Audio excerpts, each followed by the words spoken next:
Imaginez vivre dans un monde où votre bonheur ne dépend pas de l'affection que vous recevez, où les regards envieux, les appels manqués et les messages que vous recevez ne définissent pas votre état émotionnel.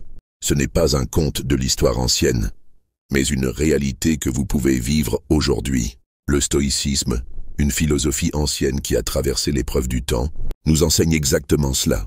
Il nous permet de trouver la paix intérieure et le bonheur, quelles que soient les circonstances extérieures. Mais quel est le rapport avec le désir de manquer à quelqu'un? Dans le monde de l'amour et des relations, nous recherchons souvent l'attention et l'affection des autres, persuadés que cette validation extérieure est la clé de notre bonheur. Pourtant, le stoïcisme introduit une approche contre-intuitive. En nous concentrant sur le développement personnel, en favorisant l'indépendance émotionnelle et en appréciant l'instant présent sans attachement, nous devenons involontairement plus attirants et, paradoxalement, plus susceptibles de passer inaperçus. Dans la vidéo d'aujourd'hui, nous plongeons dans le mode de vie et d'amour stoïcien. Comment, en adoptant les principes du stoïcisme, nous pouvons non seulement enrichir nos vies, mais aussi transformer nos relations de manières inattendues. Restez avec moi pendant que nous explorons comment leur faire regretter votre absence, non pas en jouant à des jeux ou en élaborant des stratégies pour chaque geste, mais en devenant un modèle d'autonomie et de satisfaction. Et comme toujours, votre soutien est précieux pour nous. Une façon simple et efficace de nous aider est de cliquer sur le bouton « S'abonner ». C'est un petit geste qui fait toute la différence. Suivez-nous tout au long de la vidéo, car chaque partie a été soigneusement conçue pour vous guider vers un mode de vie plus épanouissant et stoïque. Numéro 1.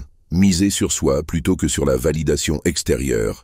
Dans notre quête du bonheur et de l'épanouissement, il est extrêmement facile de tomber dans le piège de la recherche de validation extérieure. Nous mesurons souvent notre valeur aux réactions, aux opinions et à l'attention que nous recevons des autres, notamment dans nos relations personnelles.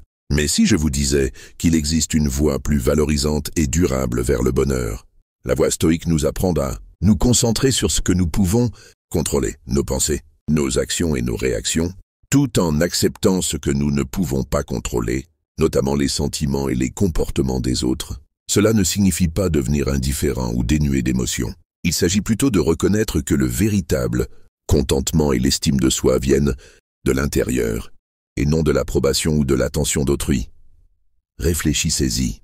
Lorsque notre bonheur dépend du manque ou du désir de quelqu'un, nous cédons notre pouvoir. Nous réagissons à ses actions ou à leur absence, ce qui peut engendrer des montagnes russes émotionnelles.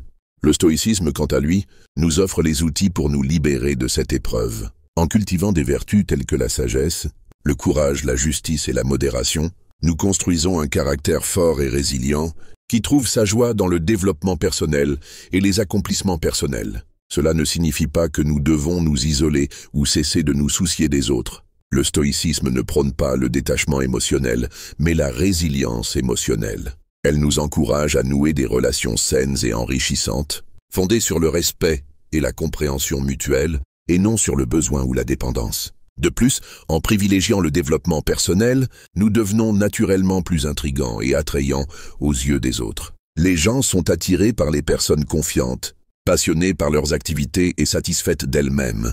Ironiquement, moins on se préoccupe de faire regretter quelqu'un, plus on a de chances que cela se produise, car on vit une vie meilleure et plus authentique. Alors, commençons par abandonner la recherche de validation pour nourrir notre monde intérieur. Investissons du temps dans l'apprentissage de nouvelles compétences, la découverte de nouveaux passe-temps et l'approfondissement de notre compréhension de qui nous sommes et de ce que nous représentons. Ce cheminement vers le développement personnel est non seulement épanouissant en soi, mais nous rend aussi plus admirables et bien sûr, moins facile à éviter aux yeux des autres. N'oubliez pas que le but du stoïcisme n'est pas de réprimer nos désirs ni de nier notre besoin de relation, mais de nous rappeler que notre bonheur et notre valeur n'en dépendent pas. En nous ancrant dans les principes du stoïcisme, nous pouvons vivre une vie paisible, épanouie et véritablement indépendante. Alors, adoptons la voie stoïcienne en nous concentrant sur le développement personnel et la recherche de la joie intérieure, car c'est là que réside le véritable bonheur. Deuxièmement, l'indépendance et la résilience émotionnelle. Au cœur du stoïcisme se trouve la compréhension que nos réactions aux événements extérieurs sont sous notre contrôle même si les événements eux-mêmes ne le sont pas. Ce principe est incroyablement stimulant. Il signifie que nous détenons la clé de notre état émotionnel, ce qui nous confère un niveau d'indépendance libérateur. Selon le stoïcisme, la résilience émotionnelle ne consiste pas à s'engourdir face à ses émotions ni à se détacher du monde qui nous entoure. Il s'agit plutôt de reconnaître nos émotions, de les comprendre et de décider de ne pas les laisser dicter nos actions. Les stoïciens croyaient qu'il fallait se concentrer sur ce que l'on pouvait contrôler et abandonner ce que l'on ne pouvait pas. Ce n'est pas seulement une stratégie pour la paix intérieure, c'est une feuille de route vers la résilience émotionnelle. En cessant de laisser des facteurs externes, comme les actions d'autrui ou les pressions sociales, influencer notre bien-être, nous cultivons un sentiment d'indépendance à la fois profond et concret. Cette indépendance ne signifie pas isolement.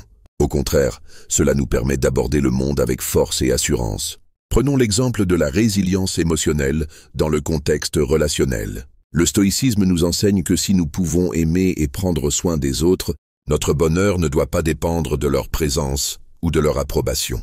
Cette perspective nous encourage à construire des relations fondées sur le respect mutuel et une connexion authentique, plutôt que sur la dépendance ou la peur de la solitude. En favorisant la résilience émotionnelle, nous devenons capables d'entretenir des relations profondes et significatives sans nous y perdre.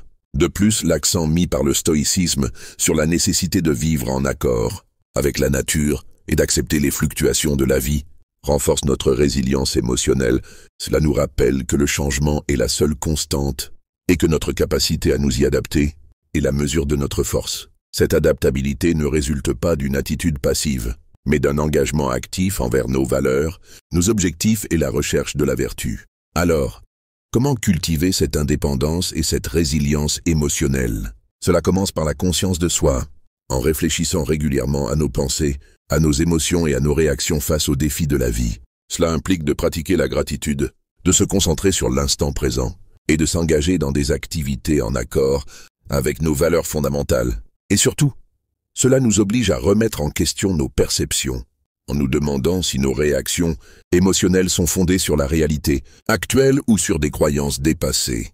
En adoptant le stoïcisme, nous apprenons à traverser les tempêtes de la vie, non pas en cherchant refuge auprès des autres, mais en devenant notre phare. Ce chemin vers l'indépendance et la résilience émotionnelle n'est pas solitaire. Il est enrichi par la sagesse de ceux qui nous ont précédés. En intégrant les principes stoïciens à notre vie, nous constatons que notre capacité à ressentir de la joie, notre force dans l'adversité et notre aptitude à entretenir des relations équilibrées augmentent de façon exponentielle. Troisièmement, donner du sens à sa vie. Les philosophes stoïciens comme Sénèque, Marc Aurèle et Épictète ont souvent insisté sur l'importance de vivre en harmonie avec sa propre nature et celle de l'univers. Il s'agit essentiellement de reconnaître ce qui compte vraiment dans la vie et de s'y consacrer pleinement. Pour les stoïciens, le sens ne réside pas dans les succès extérieurs ni dans l'accumulation de richesses et de distinctions, mais dans la culture de la vertu, de la sagesse et de l'intégrité. Il s'agit de contribuer au bien commun, de s'engager dans la communauté et de développer des relations fondées sur le respect et la compréhension. Créer une vie pleine de sens implique alors une profonde introspection, en s'interrogeant sur qui nous sommes et ce que nous représentons.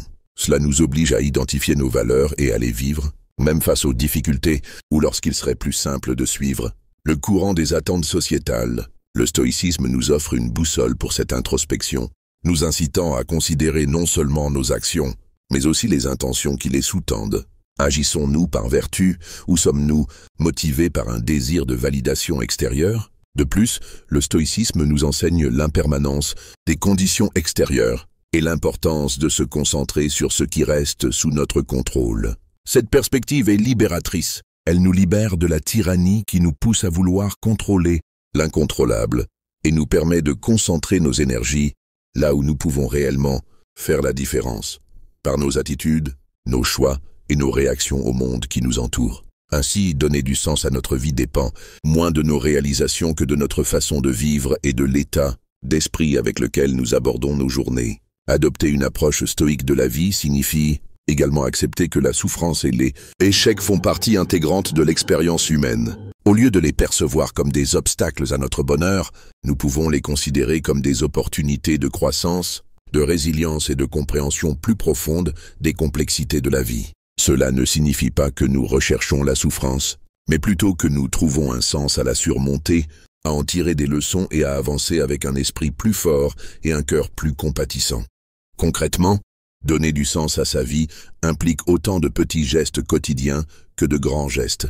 Cela se manifeste dans la bienveillance dont nous faisons preuve envers les autres, l'intégrité avec laquelle nous menons notre travail et la passion que nous mettons dans nos activités. Cela se manifeste dans les moments que nous prenons pour réfléchir à notre place dans l'univers, pour apprécier la nature, pour prendre soin de soi et pour tisser des liens avec les autres. Ces actes, ancrés dans les principes stoïciens, s'entrelacent pour former la trame d'une vie bien vécue.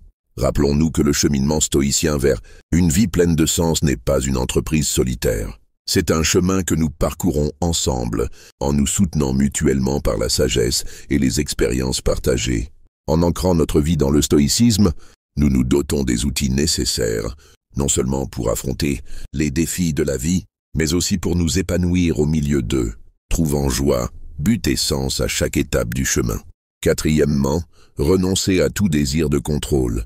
Les stoïciens ont très tôt reconnu qu'une grande partie de notre frustration, de notre anxiété et même de notre désespoir découlait de notre obstination à vouloir contrôler l'incontrôlable.